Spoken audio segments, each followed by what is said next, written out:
Kurawa Soto Kurawa kambak kongke srukatite. Kula jumadhong dawuh paman. King menapa Kakang Prabu Suyudana prapta negari Ngawangga paman. Iya Dirsasana. Lan kabeh anak-anakku Sata Kurawa ngerti ya. Wektu dina samengko pancen tetela yen to Semar kuwi mapan ana Ngawangga. Wonten Praja Ngawangga. Wah. Kok nyolong pethek temen.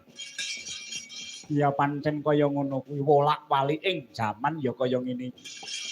Iki wis ana tandha-tandha yen to wahyune mengko upama mudhun tenan bakal dadi duweke Sinuwun Prabu Duryudana sak ora-orane Narpati Ngawangga kuwi tegese wonge Kurawa.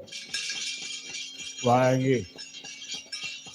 Kowe mengko sak sedulur bakal makmur jibar-jibur mubra-mubru blabur madu.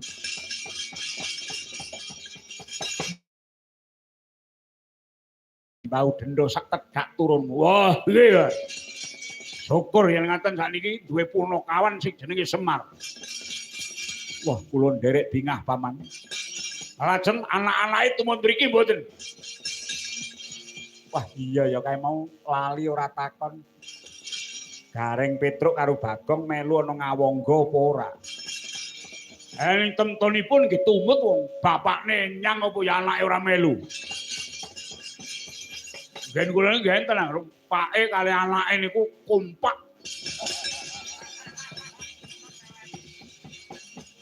Kompak rendete. Ha niku enten yo tiyang ngoten. Ha niki Garing teng pundi? Aku ora weruh glibete Garing. Petruk apa dene Bagong? Nggih, pun rimo rumiyin. Bakune bapakne pun kecekel wonten mriku kare anak-anake gampang. Anak-anake niku anggere ditabuhke gamelan mungkin mesti mara. Mergo Petruk barang niku nek krungu tabuhan gamelan ngono gatel tangane. Kemudu-kudu arep ngendangi. Apa nek ora karo pangombyonge dhewe? Ah, sinten-sinten kok. Wong niku Petruk niku tulusap-tulusuk teng pundi-pundi kok. Pun napa-napa ditabuhi, napa-napa digarap niku. Oh, jogetane cah cilik-cilik mau dikendangi kok. Petruk kuwi nggih. Ya wis nek ngono wis.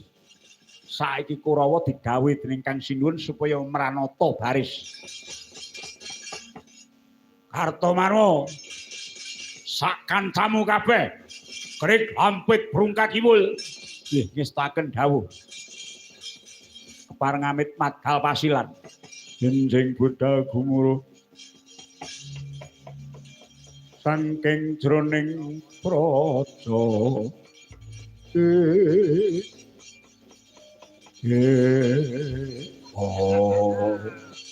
Surak bata rupa sakane gumura penting.